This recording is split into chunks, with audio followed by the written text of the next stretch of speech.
We're just gonna hear.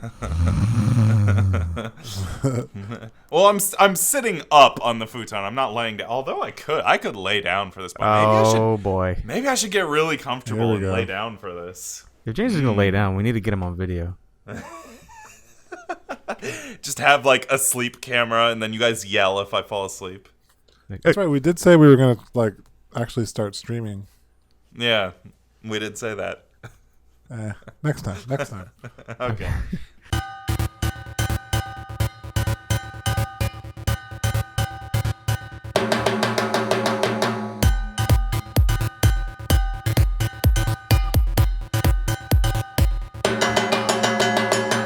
Welcome to the Good Games Podcast. My name is James. I'm Leo. And I'm Justin. Hey guys, how y'all doing? Holy Hello. shit! It's the end of the world. Oh my god! It feels like it sometimes. Yeah, how you guys all holding up with this coronavirus thing? Well, I'm getting a little cabin fever. I know that. Yeah, Like I for second someone that. who sits around and plays video games a lot, knowing that I can't leave this fucking house is like driving me a little bit crazy. Yeah. today I went outside to my backyard and just stared out at the horizon, and I'm like, it's strange out here. It's the same, but somehow different. Well, yeah, because I have before we started this podcast, the way my house is laid out is I have like a patio between the main unit of my house and like my game room, which is where I'm recording the podcast. So like I had to like walk outside, and I was like, oh yeah, outdoors, yeah, Yeah. So I had some pretty like in-depth conversations with people where like, you guys remember that one M. Night Shyamalan movie that is terrible, but it's about, the main premise is that like something is killing everyone, like in, like, the wind or something. Yeah, I remember with that. Mark Wahlberg, I think. Is that like The Happening? The lead guy, and I think that's it. Yeah, The Happening. Okay. Yeah. It was like a terrible movie, but the premise is kind of like where I feel like this kind of coronavirus stuff like leads me to, like, what if like as humans, right? You know, Matrix style, we are a virus, right? And because now in today's day and age with medicine and everything, like people are living longer and like we're overpopulating the earth and killing all of its resources. And now the earth is just developing, you know, self-defense mechanisms, you know, so like to the counteract coronavirus, us. the coronavirus is like Ruby Weapon or Omega Weapon. Yes.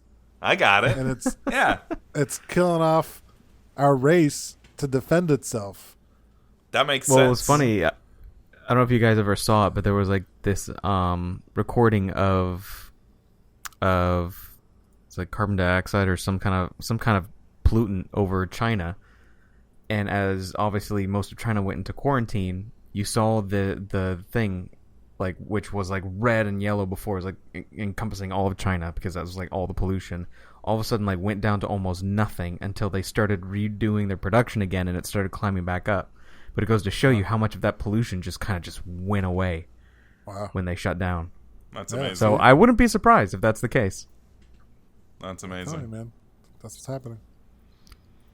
So while we're cooped up in these houses, I was gonna say enough of the doom how do and we gloom. preoccupy? Yeah, I was gonna say, how do we preoccupy our time?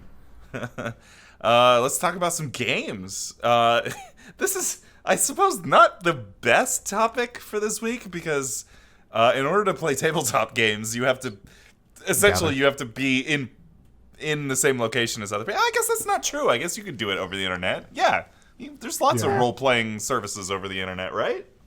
Yeah. So to finish your thought, we're doing our is it just tabletop RPGs in general?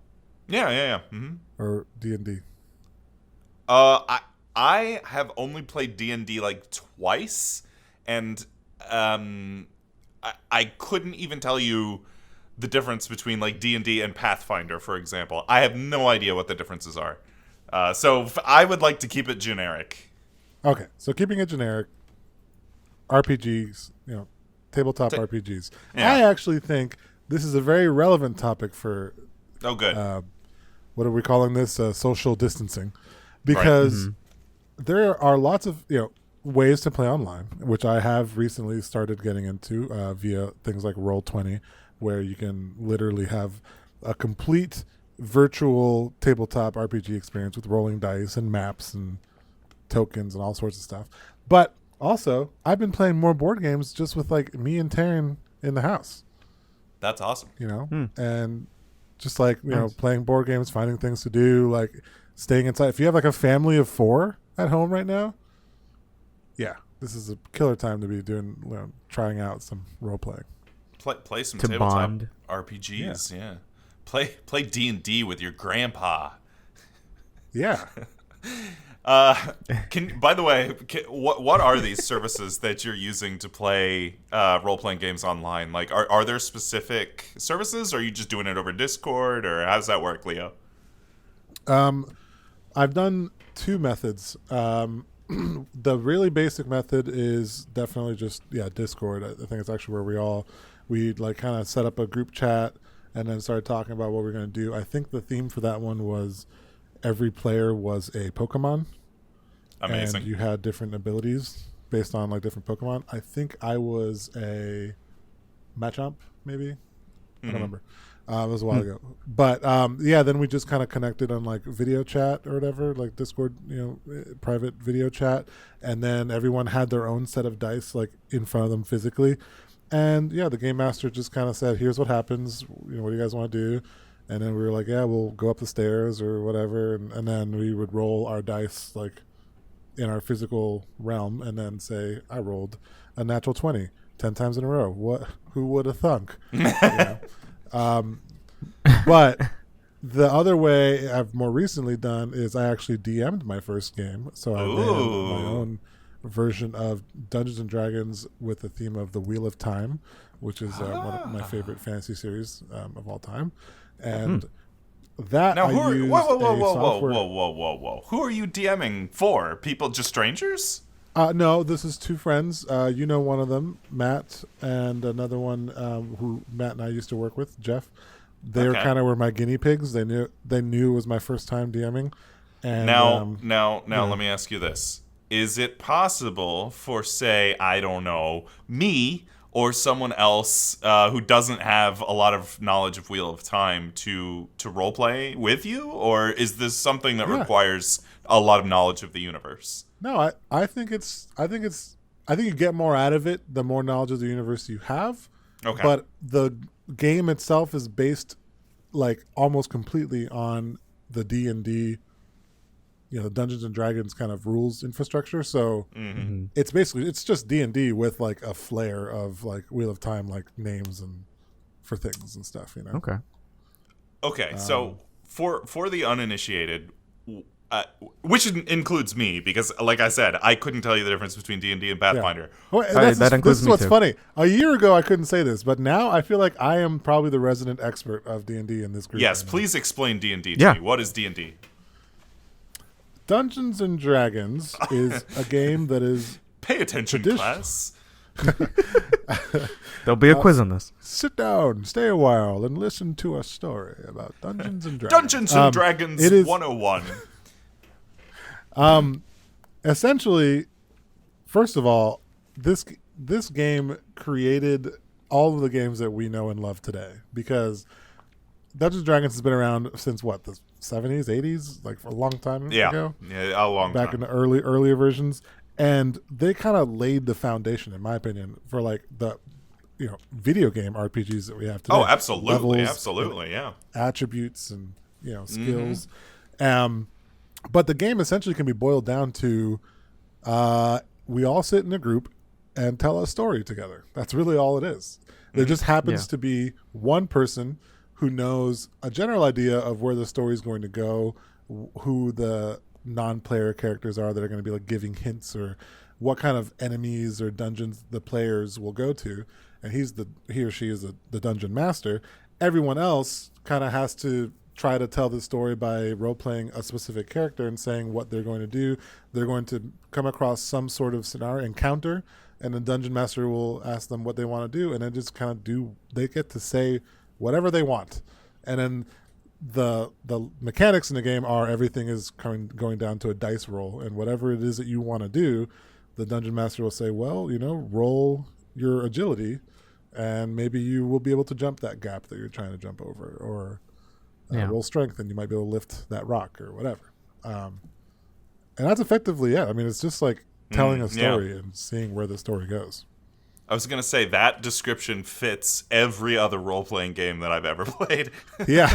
They're all the same.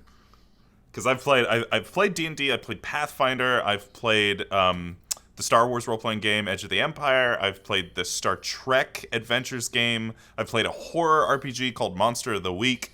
And yeah, basically, the only difference I've observed between all of those different systems is they have different ways of handling dice rolls. So, like, for instance, in the Star Wars RPG, there is a pool on the table that represents, like, the balance of destiny, and there's, like, the dark side and the light side. And at any point in the game, you can say, okay, I'm using a point of destiny. And this is a shared group between a shared pool of tokens between the DM and the players. So the players can be like, okay, I'm using a point of destiny, and they flip a token over, and they get to add 1 die to any roll, right? Okay. But the DM can do the same, though. It'd be like, okay, I'm making this an extra hard roll, and I'll flip the token, and then add a die. But, like, at the end of the day, you're still just saying, like, all right, I'm, like, jumping over the pit, like you were saying, and then you're rolling dice. It's just, like, it seems like a bunch of different games have different systems around those things, and also, like, different, like, supplemental guides. So, like, I know, like, the Star Wars one has a bunch of, like, okay, here's all the creatures and locations and vehicles and weapons and stuff that existed in the Star Wars universe. Like, Star Trek has the same thing. Horror has, like, okay, here's how werewolves work. Here's how, Dracula works. Here's how, just information on, like, the universe. And that seems like the only difference between all these various systems, right? Like, right? Yeah. Just tools, different, like... It's basically just a predefined set of like rules to help manage different scenarios or ways to explain things, especially if it's like Star Wars or Wheel of Time or Harry Potter. You're going to have things that are like kind of unique to that fantastical world. So it's like a quick way to handle, Quidditch. So this is like a predetermined set of rules. But here's the kicker. No matter what rules are written in no matter what book you have, at the end of the day, it's always up to the person leading the game, the dungeon master or game master. Right. Yep. To set the rules to whatever he or she wants. Yeah, they can kind of build the story of their own, and like it doesn't have to follow the rules entirely. It doesn't have to be to the book. Yeah, because it's your own fantasy. It's your own story. Yeah. They can say, well, house rules state that, instead of rolling an extra die, you get to roll 5 extra or something, because that's just what they want to do. Yeah. And I will say, a good or bad DM can like make or break the game, because like one of the first times I did D&D, actually, it was D&D, was the first like role playing thing. The first like true group role playing thing I did was in college, and it was a friend of a friend, so I didn't really know this person that well. And we went over to her house, and like she DM'd D&D, but she was like really, really, really into the rules and like what you can and can't do, and like was like really enjoyed the like combat aspects and like statistics. And like one of the first things we did was like, here, fill out this character sheet, and I'm like, okay.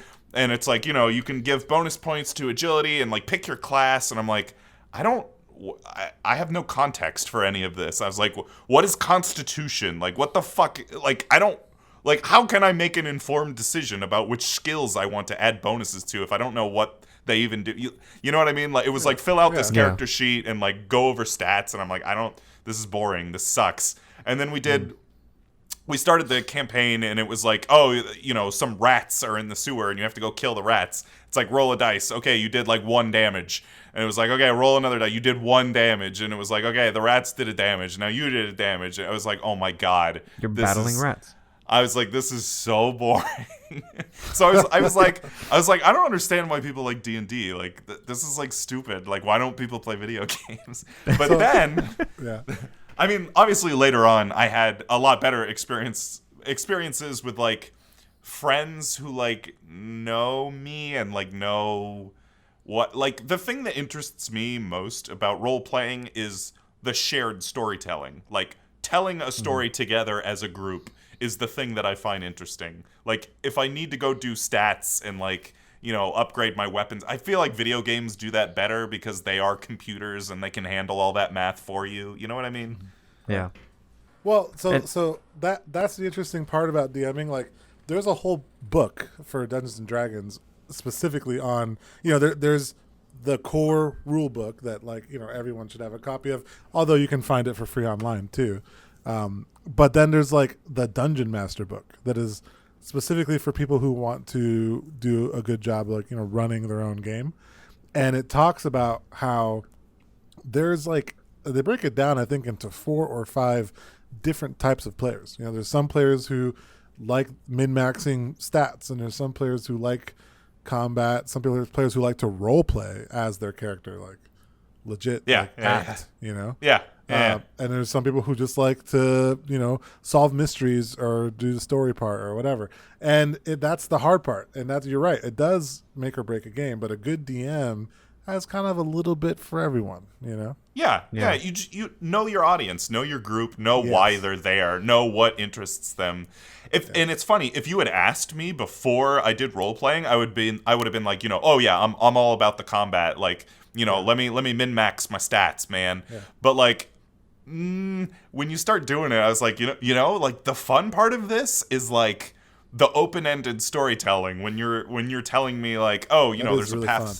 There's a path to the left that has, you know, a trail of blood, and a path to the right that has, you know, a weird poison gas or something. Like, which one do you want to go down? I'm like, ooh, do I want gas or blood? Ooh, like, that's like, I don't know if I want either. I don't know why that was my example. Like, I don't.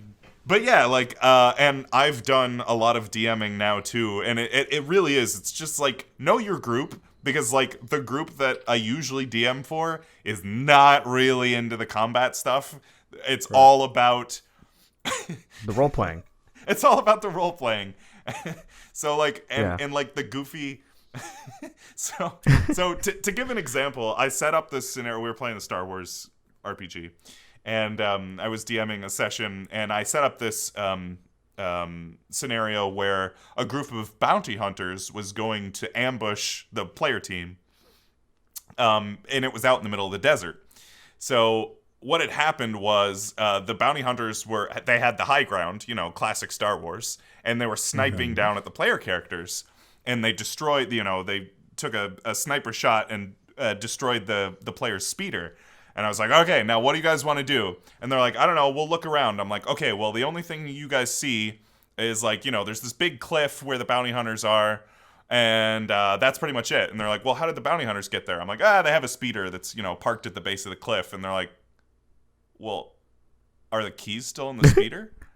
And I'm like, I need you to roll perception. And then the person rolled, like, the Star Wars equivalent of a natural 20. And I was like, yep, the keys are still in the ignition. And they're like, okay, cool, we're just going to steal the speeder and go. And I'm like, all right, that's what you did. Like, well, fuck that scenario. I was like, well, I had this whole thing planned where there was, you know, you were going to go into a cave and then trick a monster into attacking. Fuck it. You guys just stole their speeder. Like, it never goes according to plan. That's the beautiful thing. RPGs, and that's the other thing about being a good DM, I think, is just to, like, roll with whatever the players give you. Yeah. Because, like, that was the other... When I had that really bad experience, like, at D&D, I'm like, oh, I want to, like, flirt with the bartender. And then the bartender... she was like, oh, well, the bartender doesn't like that. And, like, the bartender's angry at you. I'm like, okay. So I'll, like... I guess I'll just, you know, like, talk to some other people in the club and, like, you know, see if anyone else wants to flirt. And she's like, no, nobody wants to flirt with you. Fuck you. And I'm like, oh, okay. Yeah, it's like create something, you know, be creative. Yeah, there's definitely, like, a huge creative element to it. And if you don't bring that into these kinds of games, then it almost kind of kills the role playing part.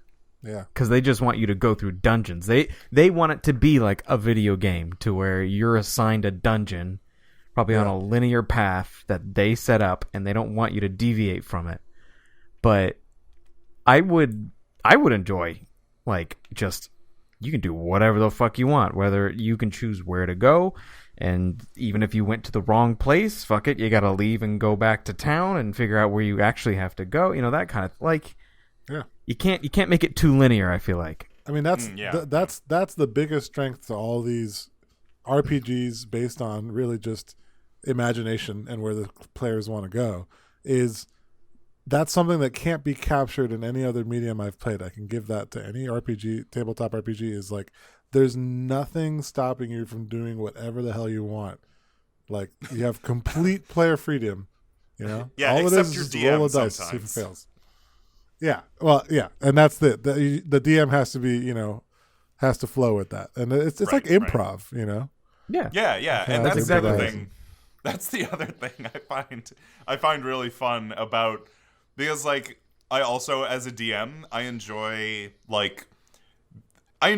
telling jokes and being funny, but like also like being on my toes. So like when somebody throws me a curveball, like I had a scenario where it's like, oh, there's a cantina. Like, you guys go in the cantina and you're trying to, you guys are undercover. You guys are trying to keep a low profile and like whatever. And then my fucking wife was like, oh, I want to get up on the stage and dance. I'm like, you're supposed to be keeping it okay. Like, and just like don't even give them a chance to correct themselves. Just be like, okay. Yeah. Okay. And then I'm like, oh, now the whole club is like staring at you, and like, everyone is watching you very intently, like, what now? Like, that sort of thing. Yeah, but when they do that, it's like you just throw some challenges their way to, like, teach them a lesson for... Right. Yeah, like cause and effect, right? Yeah.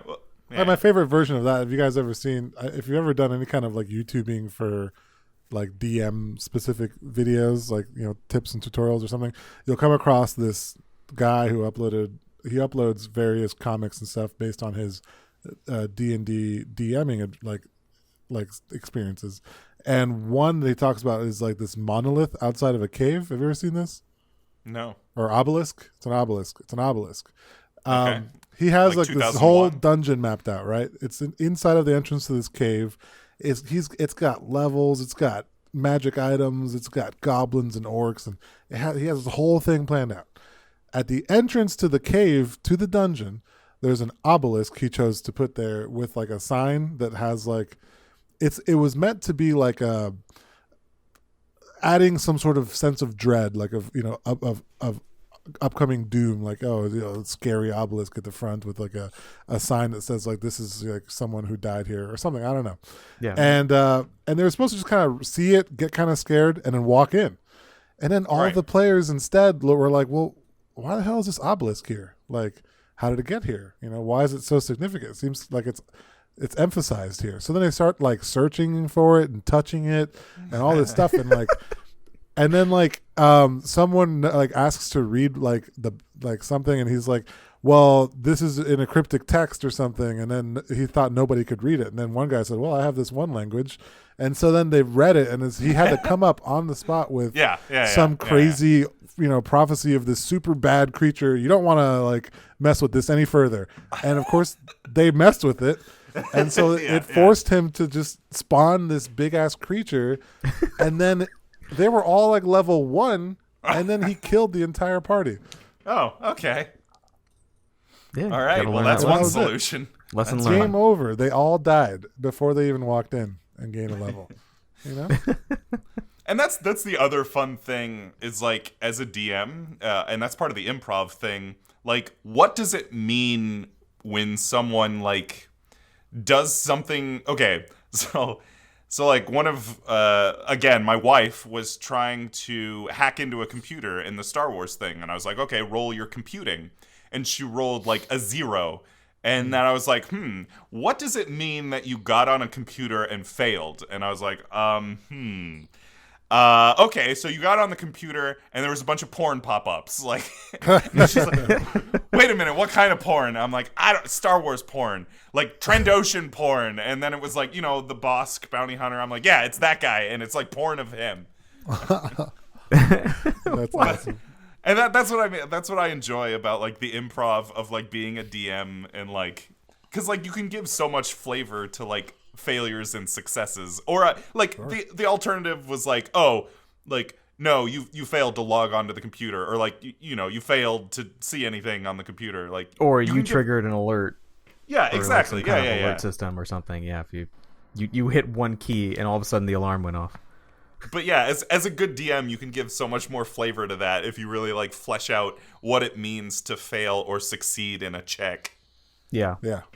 Which I've seen where certain successes actually end up doing bad things rather than good things.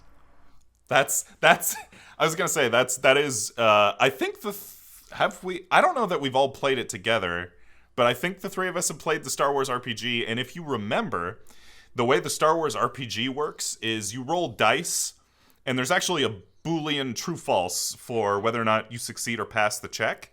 But there's like ancillary symbols on the dice that I think they call it threat or advantage, I think. Anyway, we call it advantage and disadvantage. So that means it's possible to succeed with disadvantage or fail with advantage. Or succeed with advantage or fail with disadvantage. So like you can have a super bad failure, a really good failure, like a success with like mixed result. Like right. there's more gray area in there. So a lot of times when they like it's like, oh, I want to roll to shoot this guy, and it's like, oh, success with disadvantage. I'm like, oh, you shot him, but you feel really bad about it now. Or it's like you shot him, but you only hit him in the hand, and he dropped his right. blaster or something. Yeah, Dungeons and Dragons added that too, the advantage and disadvantage to your rolls. Interesting. That's cool. Yeah, maybe that's where Star Wars got it. But yeah, I like that. But like you kind of hinted at something earlier, and that's kind of my favorite part about this stuff too, is that you were asking me, does someone have to know like what Wheel of Time is about to kind of play that role-playing game? Mm-hmm. And I think another aspect of this is that you can introduce people to the worlds that you love in like another way. Like, let's say, for shits and giggles, that you met someone who had never seen Star Wars and was never interested in Star Wars.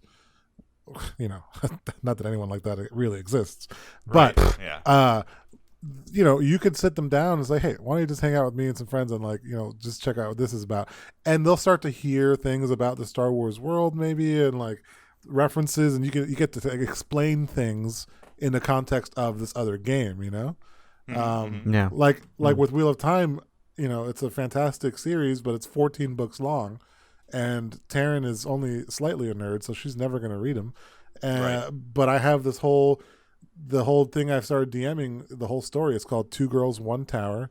It's about two novices in the White Tower training to be Aes Sedai. What did you think it was about? I don't know. That's Two what it's girls, about. one tower. Two girls in a tower. Two girls, one tower. That's what it's 2 girls in a White Tower training to be Aes Sedai.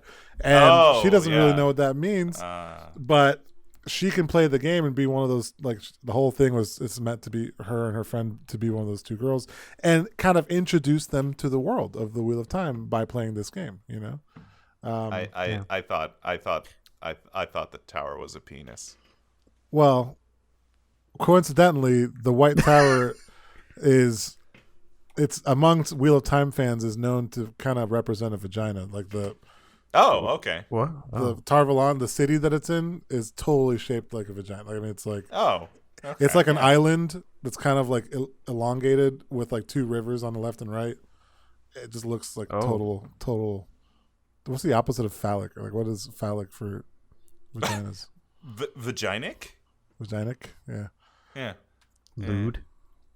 I also have another story planned for in case she wants to kind of learn more about role-playing games, because she hasn't played that 2 Girls, One Tower with me yet. But it's a Harry Potter themed RPG, and I call it. The story is called This One Time at Hogwarts. Oh boy, that also sounds suggestive. Yeah, all of my stories so far that I've written have suggestive titles for some reason. So you're actually that impresses me. So you're writing your own. Well, okay, so this is the last facet of it, right? I mean, at the end of the day, when you actually go to run the game, it could totally backfire, which it totally has for me. The two girls, one tower one. In the very beginning, I have the characters start at a tavern, and they get like some hint to go to the tower and help the two girls. And immediately, my friends were like, "Well, is there a room at this inn? Can I just stay the night and not go there?" And I'm like, "Okay, well, shit, this is already out the window." But Can I go? But yeah, like part of it as a DM for me is like I like kind of writing a little bit, like fiction writing. So there's a chance to kind of like put characters together, put a backstory in, like what do they do? What is the goal? I have like a mystery. It's a murder mystery really. That's with awesome. clues and a villain and all that stuff. Hopefully it plays out that way eventually. But Nice. See, when I've DM'd the Star Wars and Star Trek RPG, there were pre-made scenarios that I was following. Right, So right. and I put my own flair on top of that. The only time I've actually like written my own scenario was for this horror RPG, and and we had a unique system where everyone would take turns DMing. And it would cycle around. So when it was my turn, it was interesting. When it was my turn to DM, I was like, okay, I want to do a story about Dracula.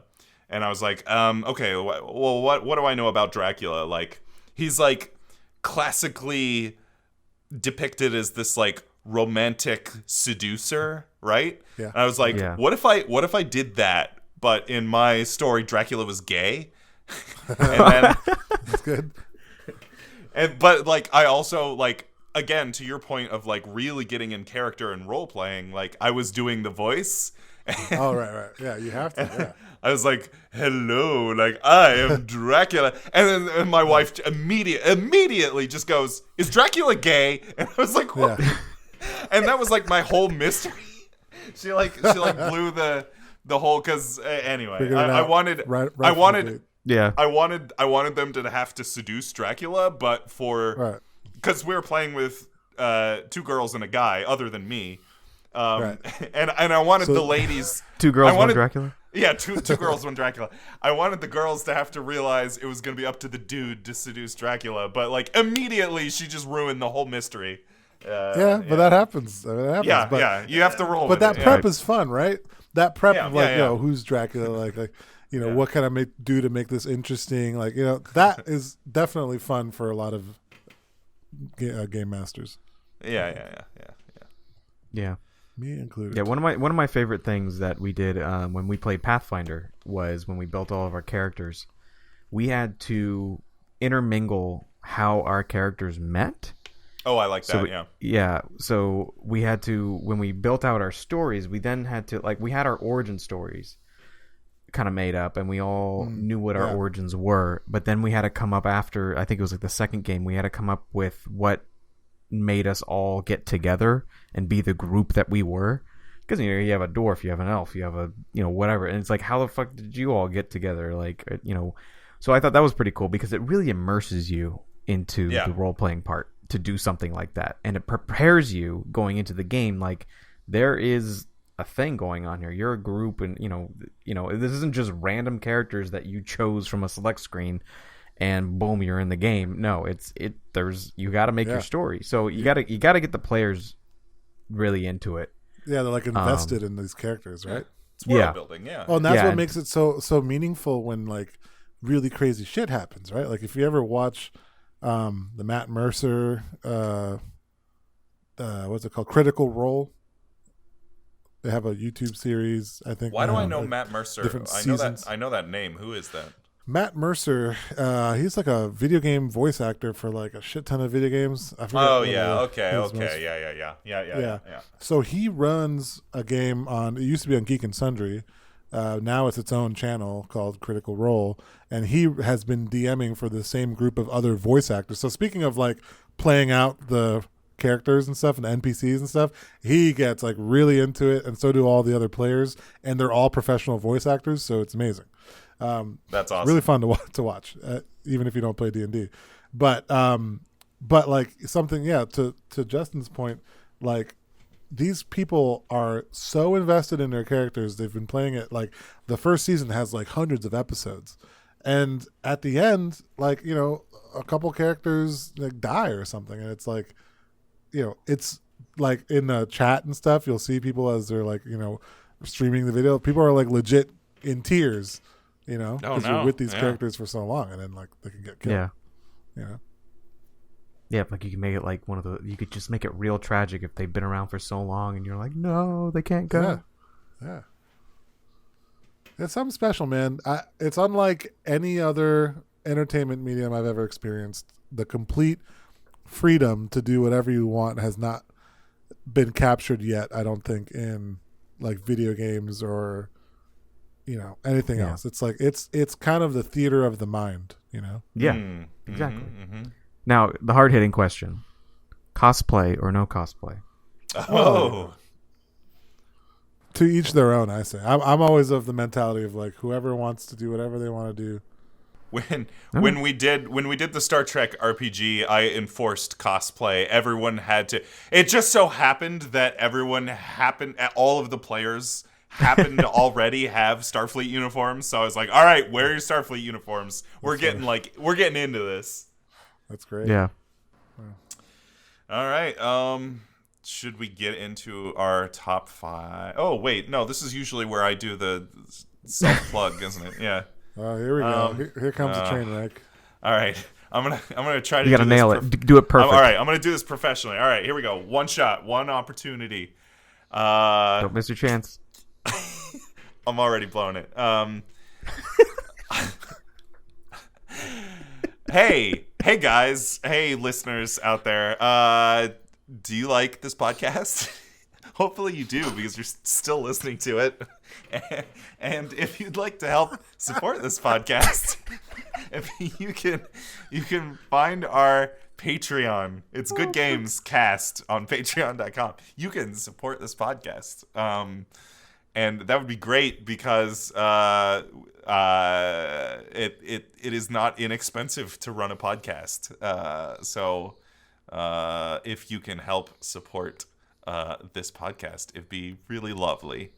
And our email address is goodgamescast@gmail.com. There we go. That was my thing. I did it. All right. Well Good done, job. sir. You got Well through done. Woo! All right. Woo! Deep breath. I'm out. All right, what the hell's our top 5? Top 5. Okay, so this is top 5 video games for tabletopers, right?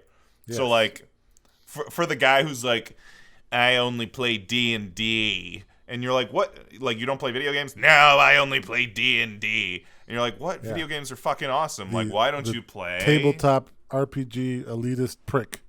Right, yeah. Yeah. For that guy or girl, The one that these- judges the DM. Right. These are the top video games. And this is definitely going to be a collaborative thing because like I did come up with 5, but like I don't feel strongly about the order. I don't even feel strongly about some of these games. So Right. yeah, let's get into it. What did you guys come up with for this? Well, most importantly, my number 5. If I had to sit someone down who just refused to play any PC game because D&D is their life or whatever, I would give them Tabletop Simulator. That's funny. I had that on my list as like a joke one. Like, but honestly, yeah, I am almost positive that there are D&D, if not D&D, there are tabletop plugins, like tabletop RPG plugins for Tabletop Simulator. Yeah. I mean, like, it's just a gateway. It's a gateway drug into the video gaming world. You get them hooked on Tabletop Simulator. Before you know it, they're playing Smash Brothers.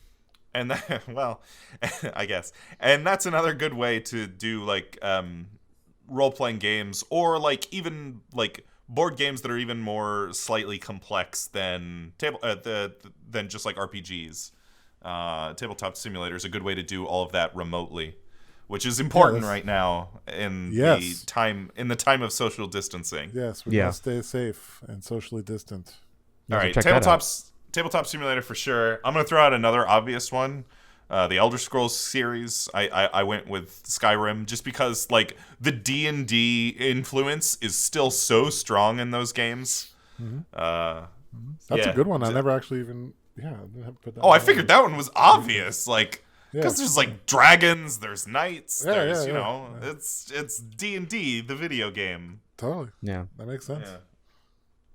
Yeah. The first one that came to mind for me is sort of a recent one that just went official. And James, I know you love this one, Slay the Spire. Oh, I didn't even think of that. I feel like Slay the Spire would be a good one because it's a card-based game, but it's not like your typical card-based game. Like you see Hearthstone and stuff like that, but it plays so much differently, and there's not much of a story element to it, but I feel like just tabletop in general, just the thrill of the builds or how you progress and stuff. I don't know. I feel like that would be sort of a way to tickle the tabletopers fantasy.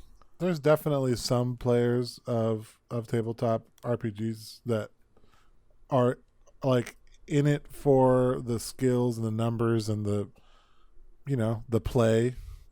Mm-hmm. I may or may not be one of those players. The thing that makes Slay the Spire interesting is the theme is so much more tangible because like what is the theme of Hearthstone? Like I guess there's like two people that are fighting and I guess that's the theme. But like the theme of Slay the Spire is like you are a guy in a dungeon and you're going through the dungeon. Like every battle is a new room in the dungeon. So like the theme is a lot more tangible in that too. If you like the idea of a dungeon crawl. Yeah, certainly. And there's a lot of like dungeon crawly games out there too, specifically. Yeah. I have also on my list. It's kind of more in the MMO space, but it's older and it's more, I think, rooted in its roots is really more Dungeons and Dragons inspired EverQuest. Oh yeah. Okay. You ever heard of that one? Yeah. It has an old school RPG from the era of like back when like MMOs first came out. The only formula they had to go by really was like tabletop RPGs and then some video games that had been created off of it already. And EverQuest was kind of like, let's just put that on some internet servers or whatever. And so there was just a lot of references that were obviously like D&D's, like stats wise and races and all that kind of stuff was very D&D-esque. Speaking of games that still have like stats and like the vestiges, the elements of D&D are like still poking out through the game design. Mm-hmm. Knights of the Old Republic is definitely just D&D with a Star Wars wrapping over it, and like the D&D pokes out of the wrapping here and there because like all of the like that game was made in like what 03, 04, and like still damages are expressed in die rolls. So like it's like, oh, this sword does 1d6, and you're like, what?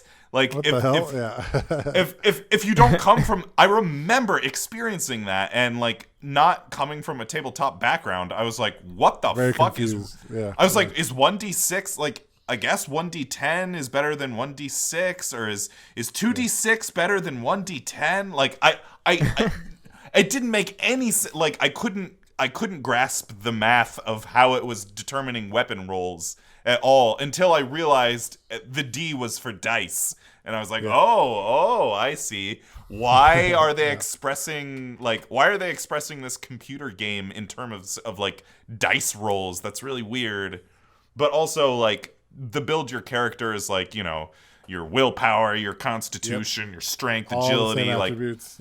Yeah. And also there's a strong element of role playing. Like anytime you talk to a character, you'll have like 4 or 5 different choices on how you want to respond. If you want to be a dick, if you want to try to suck up to them, if you want to try to trick them. Always be a dick. Always be a dick. Yeah. Knights of the Old Republic. Knights of the Old Republic is actually one of the ones I wanted to mention too, as well as another BioWare classic, Dragon Age Origins. which was really just Knights of the Old Republic, but just embracing the D&D aspect. Right. Yeah. Like dragons, there's knights. I was gonna say the theme is more close to D&D, but there's no way they're still. I was gonna say there's no way none of the weapons are still expressed in like die rolls, are they? Well, they might as well be. I mean, I think the game engine is like the same. It's just. Oh, sure. But I mean, like, obviously behind the scenes, there's a random number generator, but like, it was very odd to me to express random elements in terms of die rolls. Yeah, I don't think they were actually expressing things in D. Yeah. Kind of. That was the thing that I always thought was weird about Knights of the Old Republic was like everything was expressed in like a very pen and paper way. Yeah. I was gonna say a very obvious one. Yeah. A very popular one. Yeah. You could probably guess which one I'm gonna say. If you're just refuse to play video games and you're not sure which one to play, you're probably gonna end up playing this one either way. World of Warcraft. Oh yeah. Oh yeah, sure, classic. Yeah, classic. If you want to, I mean, as much as people are starting to hate Blizzard now, World of Warcraft just like especially like the only like vanilla and the like maybe 3 or 4 expansions after, it was just to me really good. I enjoyed it. If you want to get immersed in fantasy, if you want to do sub quests or side quests or not follow any kind of main plot line or anything, things like that, like that game has a lot of opportunity to get around that, and you can definitely role play in that game. I wasn't a fan of the expansions after Pandas, but no, I enjoyed the shit out of the vanilla one, which I haven't even played the new vanilla. The classic reboot is really good. The new old version. Yeah, we talked about that, right, on the podcast. I think we have had a World of Warcraft episode. Yeah, you did. Yeah, it was pre-Justin though. Yeah, it was. Yeah. Classic is great, man. That's great. All right, do we have enough games? Do we want to try to narrow this down? Yeah. I also had on here. I had Knights of Pen and Paper and Divinity Original Sin, but honestly, Divinity's on my list too. Yeah, I haven't played much of either of those two games, so I don't feel strongly about either of them. Okay, I put a decent amount of time into Divinity. It is definitely D&D-esque. But it prides itself on being like if there's one game that I could say is designed to be for the tabletop role player, it is Divinity Original Sin 2. However, more recently I've heard it announced that a new Baldur's Gate is coming out. Oh, that's the other one I was going to mention. Yeah, that's a little bit more kind of open-ended and kind of more to the spirit of like that whole do whatever you want. Whereas Divinity, at least my experience was that it was kind of more focused on its specific narrative that it was trying to tell, but all the mechanics were very similar to like what you would find in Dungeons and Dragons. I think it's worthy of being on the list, but we have enough other options. Maybe it's just an honorable mention. All right, the only one I really feel strongly about is KOTOR. Absolutely, yeah. KOTOR is my number one, I think. Oh, okay. Well, all right. I'll second that. Number one, KOTOR. Yeah. All right. I don't really care about.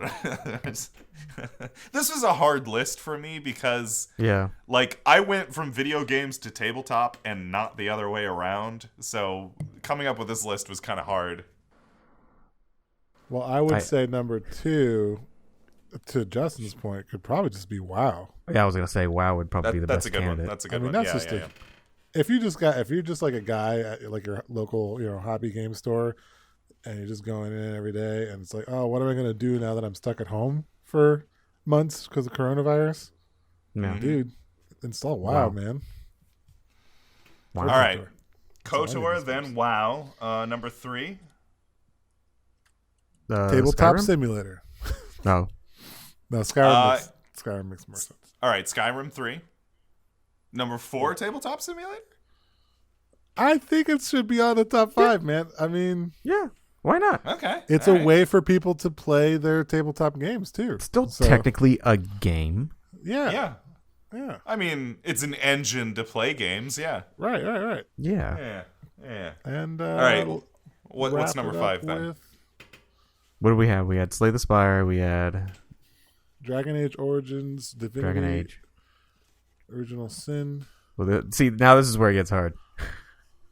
I mean, the most obvious choice to me is probably Divinity, just because of. I mean, it's basically D&D, the computer RPG, but All right. I'd be okay with that.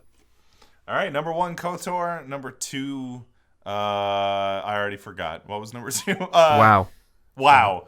And then number 3 was Skyrim. Number 4, Tabletop Simulator. Number 5, Divinity Original Sin 2, right? yes. All right. Not the first one, the second one.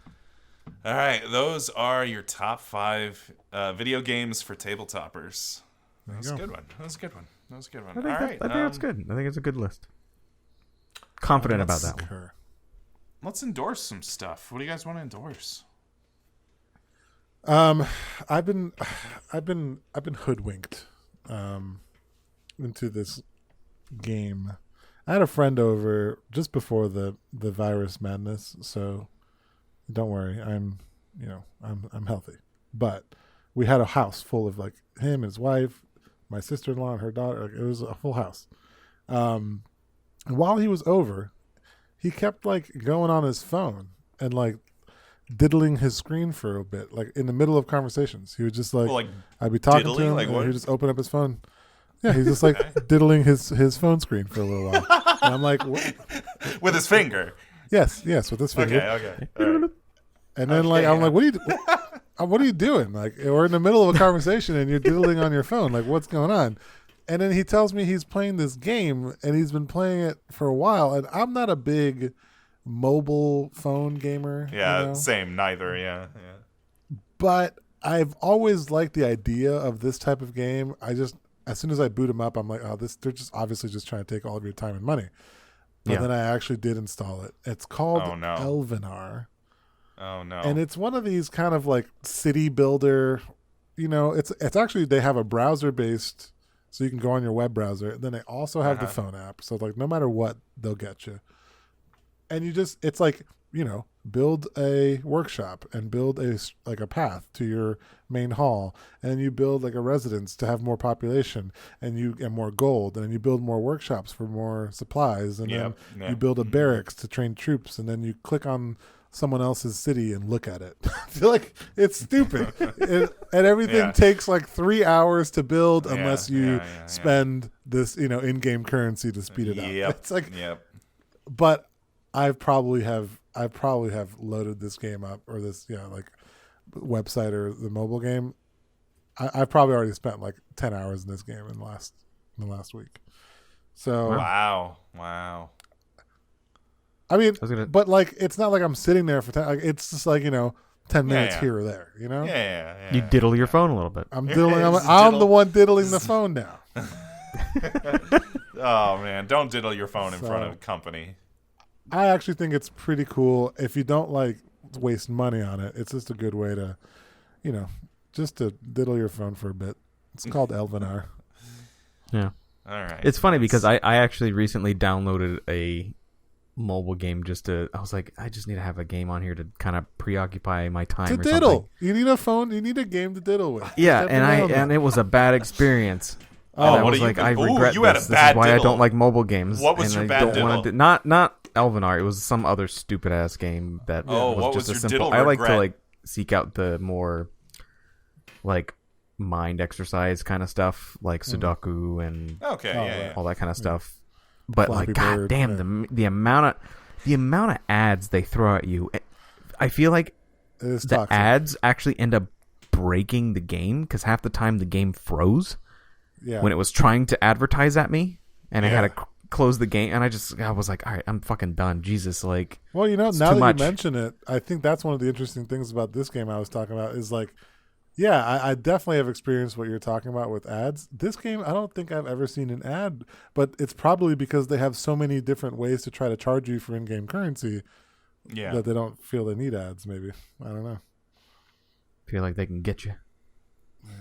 I mean, I've been tempted. Sometimes you start a building, and it's like this building will be done in 9 hours, and I'm like, No, It don't is- do it. Don't do it. buy some Don't do it. diamonds. Don't do it. I could speed this up.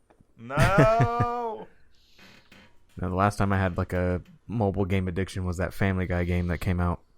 I don't Like you even build the remember. town or whatever. It's all these, Farmville. It's God. all these kind of like city, like builder planner. They have to psychologically know how to fucking Oh, Oh, totally. Addict your ass to that kind of shit. Absolutely. It's weird. Absolutely. They're not building the game to be fun. They're building it to be addicting. Yeah. That's it. And Elvenar has done its job, and now I Oh, endorse no. it. And I'm Oh, no. an Elvenar fan. Oh, no. All right. That's a terrible endorsement. I am going to endorse in this time of staying at home and being on lockdown.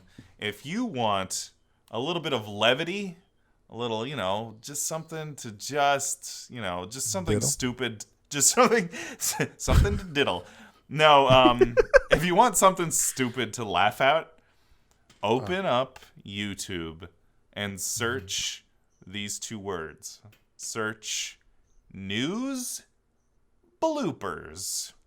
Dude, I love endless- news bloopers. Endless comedy. Just yeah. my two favorites. Because I've seen a lot of news bloopers at this point. We've been watching a lot. My two favorite style of bloopers are when two anchors are just cracking up and you have no idea why they're even laughing, but they're just Contagious laughing. laughter, kind of. They're laughing their asses off, and the more they try to stifle their laughter, the more you try to stop it, the more powerful it becomes. Oh, right. Because they're like the tired laugh. yeah, yeah. Well, they're they'll be like, all right, and our news at 7. I mean, our news coming up at 7. And they'll just start you can't stop. Just let it out. You can yeah. That's A, and B. My other favorite style is when people are on camera and they have no idea they're on camera. So they're like, all right, we're gonna cut to Megan, who has our story in the field. Megan. And then Megan is turned around, picking her nose, not paying attention, and then she just 30 seconds later she turns around, she's like, huh? I'm on air? What? Really? Oh, that's right the now? best. Yeah. Or the weather, the weather guy is out in the storm and he's just stares at the camera. Doesn't say anything. Yeah. Those are my favorite. Yeah, And where over they're to just, you, Joe. There's such a delay, And then Joe is and just staring. dead-eyed into the camera for 15 seconds, and then Joe, are you there? What do you mean yeah. we're live? Yeah, those are great news bloopers. Speaking of the person picking their nose on camera, I'd like to add a second endorsement. I've never done this. I'm going to use my second endorsement this year. There's a recent story now with the viral outbreak. A lot of people are working from home, right? And you guys, I'm assuming, are probably, because our field, we're more capable of kind of working remotely. There's a story of a girl named Jennifer. Have you guys seen this? No. Who's working remotely and decided she kind of had to go to the bathroom during her video conference. Oh, I did hear about this. It was a teacher, right? I don't even know. Yeah, no, it was a teacher, and she did it in front of her class. What? No, what? No. That's not the one I was talking about. Oh, I was talking about well, one. It's definitely a work conference. It's just a bunch of adults, and they're all just in a meeting. There's probably 8 people. Yeah. And then she just puts her laptop down and takes off her pants and starts peeing on camera with 8 to 10 people on a hangout chat. What? And then they're all cracking up and trying to wave at her to stop, and then finally she realizes it looks like the most embarrassing thing. She didn't realize she was on camera.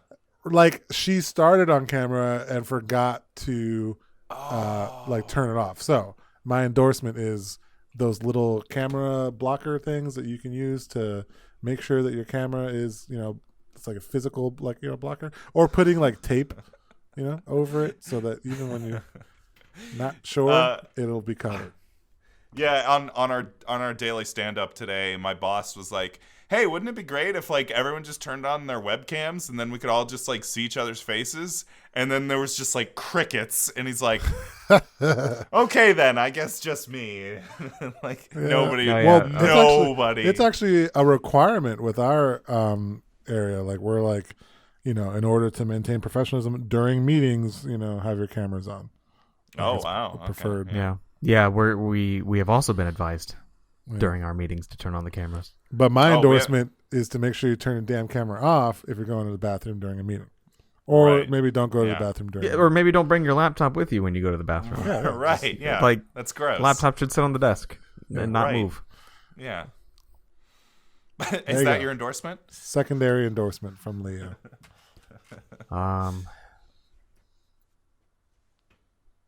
I'm trying to think of like what a good endorsement is here because I've been cooped up in my house for like almost 2 weeks.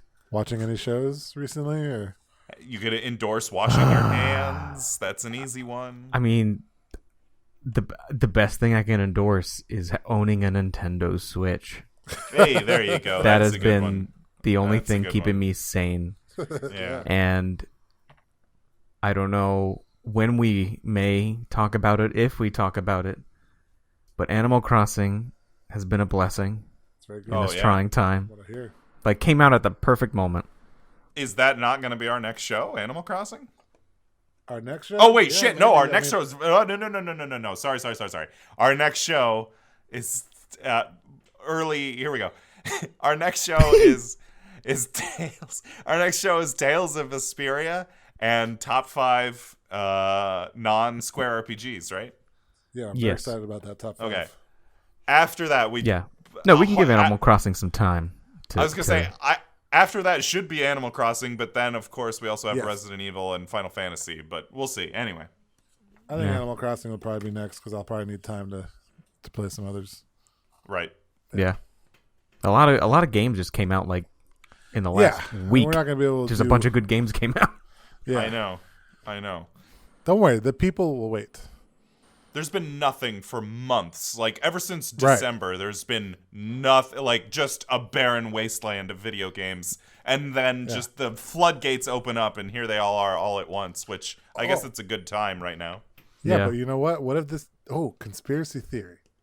What if they, knew this would happen? And now they just timed the releases, knowing people would just be home doing nothing.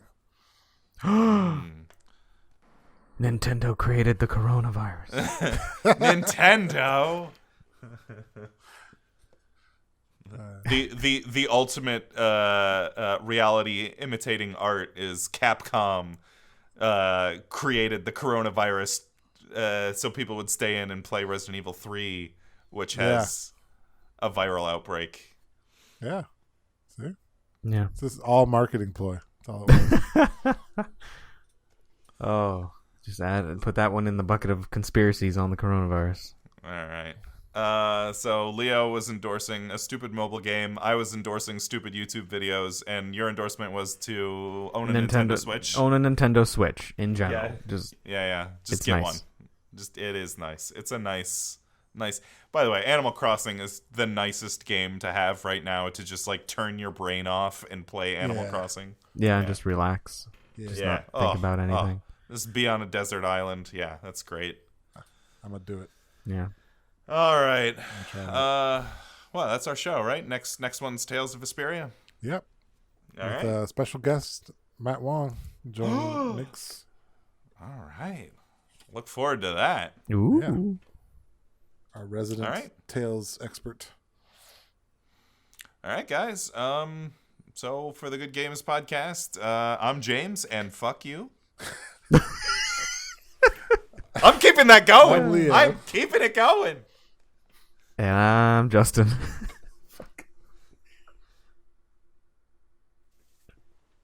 And Leo, are you? Do you exist?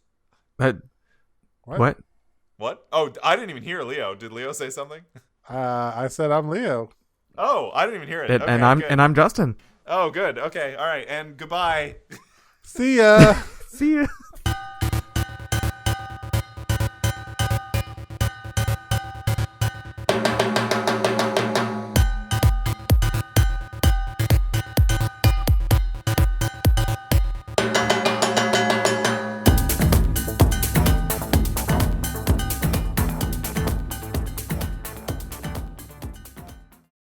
But man, so many good memories of just like hanging out at the library in college, and instead of getting our studies done, just whipping out the laptops and playing WoW. Yeah. Oh, I did that so much when I had time to kill between classes. Yeah. I'll type up my essay or half my essay and then be like, all right, I'm going to play some WoW now. I remember every time the game downloaded, it would alert the systems because I guess it downloaded through like a BitTorrent. And the college's system didn't like that, and it thought I was downloading illegal stuff. Nice. And I had to like petition. I didn't have to petition. It wasn't like crazy. I had to petition like, oh no, like, and stand in front of people. No, it was like I had to submit an email like, no. This is for just a video game download that automatically initiates, and they're like, "Oh, okay, that's fine." my roommate, and the two of you know exactly who this is. My roommate actually got caught using a BitTorrent and had to write an essay on why piracy is bad and submit it before like the school board or whoever the dean. I don't know. What was it for? Michael Bublé? Yes, Michael Bublé. Was that what it was? He downloaded like a Michael Bublé album for his mom or something. I never heard that it was for his mom. I always just assumed it was for himself, which is like funny. The worst. That's the worst thing to get caught downloading. Like, no, it wasn't like Led Zeppelin or like something like AC/DC. It was Michael Bublé. Yeah, that's upsetting. Hey, Bublé's a good singer. He's a great singer. He's a great nothing again. Hey, you know what? If you like Michael Bublé out there, listeners, more power to you. He's the modern crooner of this age. Yes. He does some really good like Frank Sinatra covers and stuff. Yeah.